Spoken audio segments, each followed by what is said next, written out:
Hello students, welcome to channel सब कुछ no. आज आप लोग पढ़ेंगे क्लास 9th एनसीईआरटी मैथ का प्रश्नावली 13.2 में क्वेश्चन नंबर 4 से आगे। इससे पहले वाले पार्ट में आप लोगों ने प्रश्नावली 13.2 में क्वेश्चन नंबर 3 तक का पूरा कंप्लीट पढ़ाई किया था।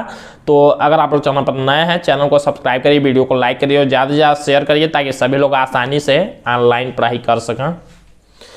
देखिए यहाँ पर क्वेश्चन नंबर 4 में दिया गया है, एक रोलर का व्यास 84 cm है और लंबाई 120 cm है। एक खेल के मैदान को एक बार समतल करने के लिए 500 चक्कर लगाने पड़ते हैं। खेल के मैदान का मीटर स्क्वायर में क्षेत्रफल ज्ञात कीजिए। देखिए दिया गया एक रोलर का व्यास 84 cm और लंबाई 120 cm है। रोलर जो भी होता है आप लोग देखते हैं क्रिकेट मैच में जो पिच होता है, क्रिकेट मैच का मैदान होता है, उसको दबाने के लिए एक रोलर का प्रयोग किया जाता है। रोलर बेलन के तरह का होता है। हम लोग यहाँ पर एक बना लेते हैं रोलर।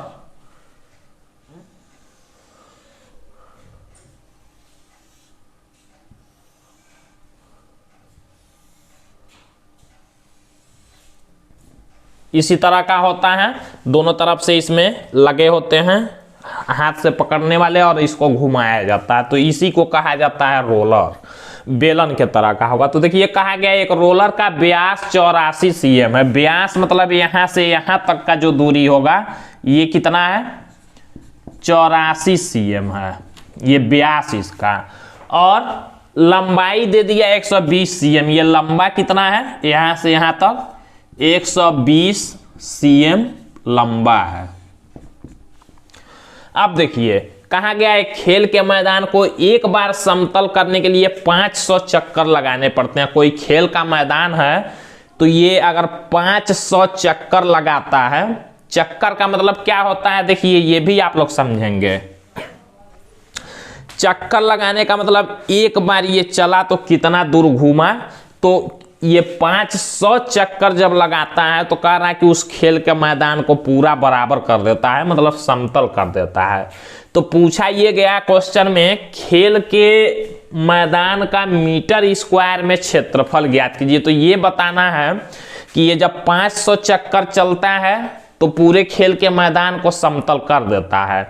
तो पूछा गया है कि कितना उस मैदान का क्षेत्रफल है, ये बताना है। तो कैसे आप लोग बताएंगे, तो एक बात आप लोग ये याद रखेंगे, ये जब एक बार रोलर घूमेगा, जैसे मान लीजिए इसी को आप लोग रोलर समझिए, तो यहाँ से जब एक बार ऐसे ये एक चक्कर पूरा किया तो कुछ दूर चलेगा, कुछ क्षेत्रफल के बराबर। मान लीजिए इतना लंबा है ये पेन हमारा कुछ इस तरह का समझिए, रोलर के जैसे हैं, ऐसे है मान लीजिए। और ये जब चलेगा तो चल के मान लीजिए यहाँ पर एक चक्कर में यहाँ पर पहुँच गया है, यहाँ पर। तो ये कुछ दूरी चला, कुछ दूरी का मतलब ये क्षेत्रफल चलेगा। दूरी में तो केवल लंबाई होता है, और ये पूरा ऐसे घूमा तो इतना क्षेत्रफल तक चला है। तो एक चक्कर में ये कितना चला, एक चक्कर में देखिए एक चक्कर में ये इसका ये वक्र पृष्ठ होता है, घुमाव वाला हमने कहा था कि बेलन का वक्र पृष्ठ होता है। तो एक चक्कर में अपने वक्र पृष्ठ जितना इसका वक्र पृष्ठ होगा, एक चक्कर में अपने वक्र पृष्ठ के बराबर ही क्षेत्रफल वो घूमेगा। तो हम लोग क्या करेंगे, ये जो रोलर है इसका वक्र पृष्ठ निकालना। वक्र पृष्ठ का मतलब कितना वो घूमेगा, जितना इसका वक्र पृष्ठ होगा उतना एक चक्कर में घूमेगा। तो 500 चक्कर में कितना घूमेगा, इसके वक्र पृष्ठ में 500 का गुणा कर देंगे, हमको पता चल जाएगा कितना क्षेत्रफल घूमेगा। तो ये हम लोग निकालते हैं, देखिए कैसे। और एक बात और याद रखेंगे, एक बात आप लोग ये याद रखेंगे, कहा गया है मीटर स्क्वायर में क्षेत्रफल निकालना है। तो मीटर स्क्वायर में निकालने के लिए ये देखिए cm में दिया है, तो इसको पहले हम लोग मीटर में बदल लेंगे। लिखते हैं, लिखेंगे रोलर का व्यास बराबर दिया गया है, रोलर का व्यास बराबर दिया गया है 84 cm। तो 84 cm तो इसका व्यास दिया गया है। और रोलर का देखिए वक्र पृष्ठ क्या होता है, फार्मूला होता है 2πr/h। h मतलब ये लंबाई जो दिया है वही ऊंचाई हो जाएगा, और r हमको निकालना है इस व्यास से। तो 84 cm व्यास है, तो हम लोग लिखेंगे रोलर की त्रिज्या, रोलर की त्रिज्या r बराबर हम लोग लिखेंगे, इसका आधा करेंगे व्यास का 84/2 cm, भाग करेंगे 2 से 84 कैंसिल होगा, 42 बार में यानी कि 42 cm आ गया त्रिज्या। तो cm में हमको नहीं बताना है, देखिए क्षेत्रफल कहाँ है, मीटर स्क्वायर में बताने के लिए, तो हम लोग इसको भी मीटर में बदल लेंगे। आप लोग जानते हैं 100 सेंटीमीटर बराबर 1 मीटर होता है। 100 से हम लोग यहाँ भाग कर लेंगे 42/100, तो ये बदल जाएगा किसमें, मीटर में। इतना आप लोग याद रखेंगे। अब देखिए रोलर की त्रिज्या इतनी हो गई, रोलर का लंबाई दिया है, हम लोग लिखेंगे रोलर की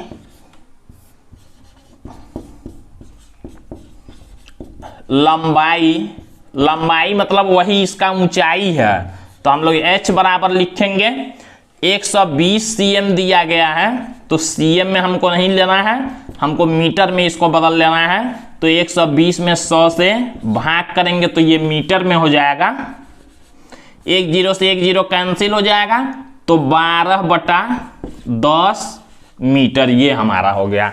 अब देखिए त्रिज्या और लंबाई मतलब ऊंचाई हो गया, तो फार्मूला हम लोग लगा सकते हैं। हम लोग लिखेंगे रोलर के वक्र पृष्ठ का क्षेत्रफल जो होगा, रोलर का वक्र पृष्ठ क्या होता है ये, और एक चक्कर लगाएगा वो, तो अपन ये वक्र पृष्ठ के बराबर ही क्षेत्रफल तक वो चलेगा एक चक्कर लगाने में। तो हम लोग वही लिखेंगे रोलर द्वारा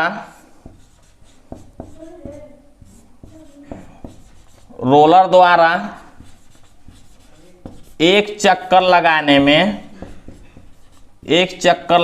में कितना क्षेत्रफल चला जाएगा। एक चक्कर ये लगाएगा तो कितना क्षेत्रफल वो चलेगा, एक चक्कर लगाने में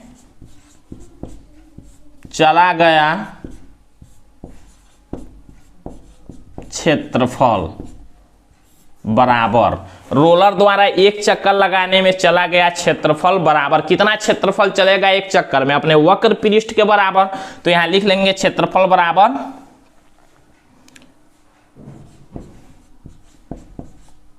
रोलर के वक्र पृष्ठ का क्षेत्रफल अपने वक्र पृष्ठ के क्षेत्रफल के बराबर चलेगा, एक चक्कर में क्षेत्रफल हो इतना चलेगा। अब रोलर के वक्र पृष्ठ का क्षेत्रफल होता है, फार्मूला हम लोग लिखेंगे 2πr/h और ये हम लोग निकालते हैं 2 इंटू पाई का मान आप लोग जानते हैं 22/7 और इंटू r का मान देखिए यहाँ पर हमने निकाला हुआ है 42/100 और गुणा में h का मान भी हमने यहाँ पर निकाला हुआ है, देखिए 12/10 ये हम लोगों ने लिख लिया।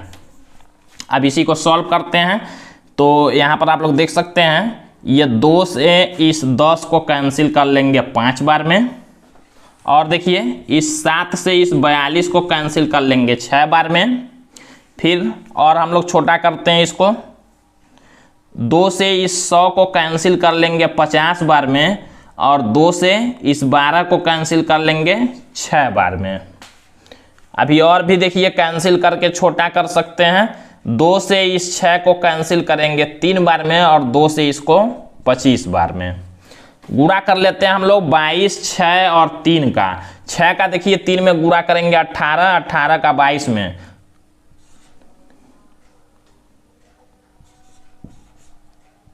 तो इतना हुआ ऊपर, और नीचे देखिए 25 का 5 में गुणा करेंगे तो 125। ये क्षेत्रफल है तो इसको हम लोग लिखेंगे मीटर स्क्वायर। देखिए इसको दशमलव में भी आप लोग भाग करके कर सकते हैं। तो रोलर द्वारा एक चक्कर लगाने में चला गया क्षेत्रफल, एक चक्कर लगाने में ये कितना क्षेत्रफल चला, ऐसे एक चक्कर ये जब लगाया तो इतना क्षेत्रफल चला, जबकि 500 चक्कर लगाने में कितना क्षेत्रफल चलेगा मैदान का, यही बताना कितना क्षेत्रफल खेल के मैदान का क्षेत्रफल। तो वही हम लोग लिखेंगे 500 चक्कर, जब एक चक्कर में इतना क्षेत्रफल चला तो 500 का इसमें गुणा कर देना है, हम लोग लिखेंगे। इसलिए रोलर द्वारा 500 चक्कर लगाने में चला गया मैदान का क्षेत्रफल बराबर, देखिए रोलर द्वारा 500 चक्कर लगाने में चला गया मैदान का क्षेत्रफल, वही मैदान का ही क्षेत्रफल बताना है। तो 500 चक्कर में कितना क्षेत्रफल चला, तो एक चक्कर में तो चला है इतना, और गुणा में 500 चक्कर में कितना चलेगा, तो 500 का गुणा कर देंगे। 125 से 500 में भाग करेंगे, 125 से 4 बार में ये 500 कैंसिल हो जाएगा और 4 का गुणा कर देंगे इसमें।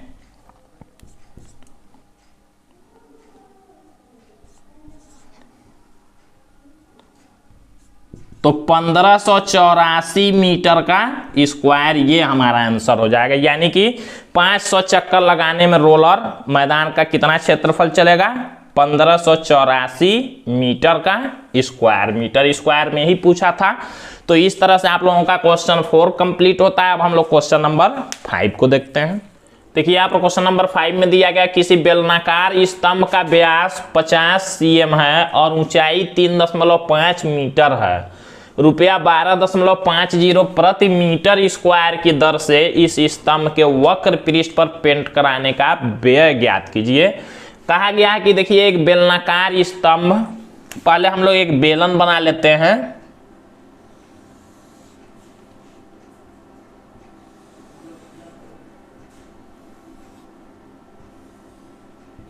मान लीजिए ये कोई एक बेलनाकार स्तंभ है।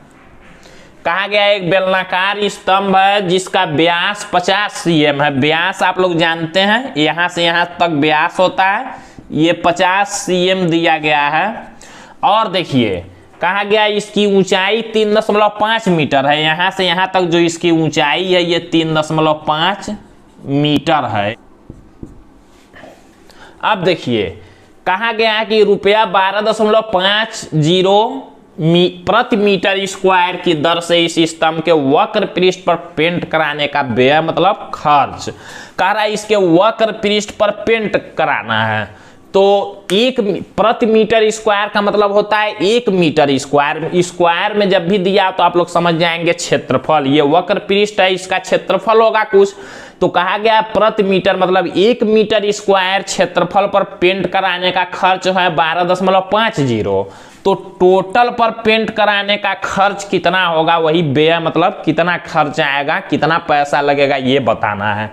तो हम लोग क्या करेंगे, टोटल इसके वक्र पृष्ठ पर लगाना है। तो वक्र पृष्ठ का हमको क्षेत्रफल निकालना होगा, तभी तो पता चलेगा कितने क्षेत्रफल पर लगाना है पेंट, जबकि 1 मीटर स्क्वायर क्षेत्रफल का दाम इतना है। तो टोटल क्षेत्रफल कितना आएगा हम लोग इससे गुणा करके खर्च निकाल लेंगे। तो हम लोग लिखेंगे बेलनाकार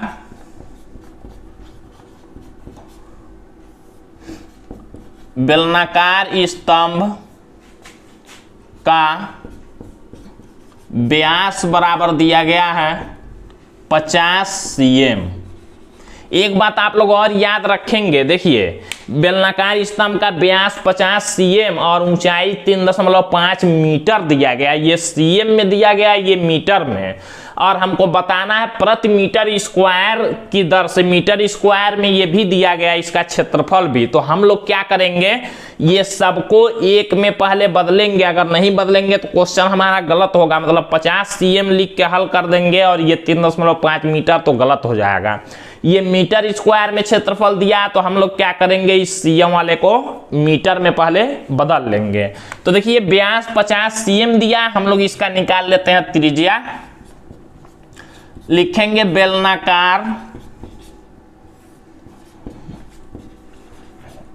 स्तंभ की त्रिज्या r बराबर 50/2 होगा cm।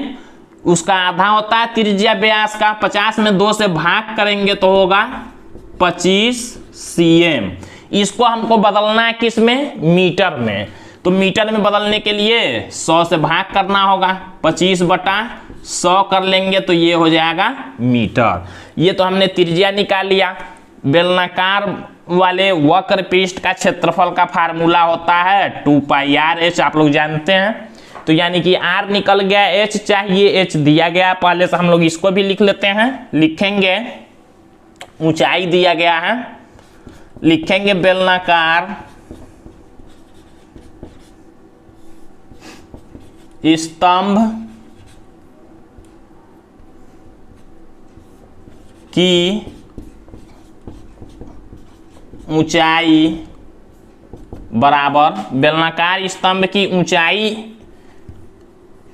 ऊंचाई h बराबर हम लोग लिख लेंगे 3.5 मीटर दिया गया है। अब ये देखिए हम लोगों ने जब पूरा लिख लिया तो बेलनाकार स्तंभ का वक्र पृष्ठ का क्षेत्रफल हम लोग निकालेंगे, लिखेंगे इसलिए बेलनाकार स्तंभ के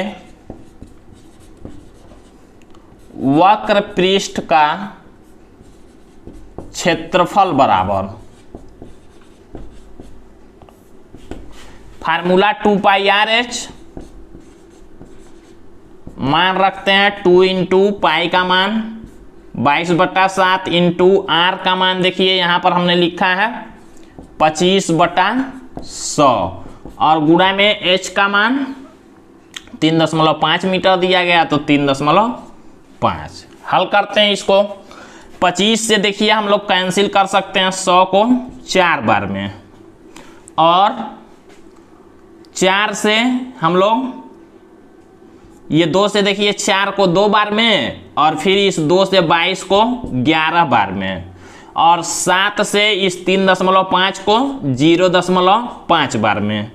यानी कि बचा क्या, 11 और 0.5 और नीचे का पूरा कैंसिल, गुणा कर लेते हैं हम लोग तो हो जाएगा 5.5 क्षेत्रफल है मीटर का स्क्वायर। बेलनाकार स्तंभ का ये जो पूरा वक्र पृष्ठ होगा इसका क्षेत्रफल आ गया इतना क्षेत्रफल है, जबकि 1 मीटर स्क्वायर क्षेत्रफल पर खर्च आ रहा है इतना, तो इतना मीटर स्क्वायर पर कितना खर्च लगेगा इसका हम लोग उसमें गुणा कर देंगे। हम लोग लिखेंगे चूंकि 1 मीटर स्क्वायर क्षेत्रफल पर 1 मीटर स्क्वायर क्षेत्रफल पर पेंट कराने का व्यय मतलब होता है खर्च। 1 मीटर स्क्वायर क्षेत्रफल पर पेंट कराने का व्यय कितना है, 12.50 रुपया है 1 मीटर स्क्वायर क्षेत्रफल पर। तो हमारा क्षेत्रफल कितना है, 5.5 मीटर स्क्वायर हम लोग लिखेंगे, इसलिए 5.5 मीटर स्क्वायर क्षेत्रफल पर पेंट कराने का व्यय बराबर, क्या करेंगे, इस 12.50 से गुणा कर देंगे 5.5 में, तो हमारा रुपया आ जाएगा। कितना रुपया होगा, तो जब गुणा करेंगे तो आएगा 68.75 रुपया, ये हमारा आंसर हो जाएगा। इतना रुपया है 1 मीटर स्क्वायर का, तो 5.5 मीटर स्क्वायर का कितना रुपया होगा, तो 68.75 रुपया। इस तरह से आप लोगों को क्वेश्चन सॉल्व करना है। अब बाकी के बचे हुए क्वेश्चन आप लोग अगले पार्ट में देखेंगे। तो आज के लिए बस इतना ही।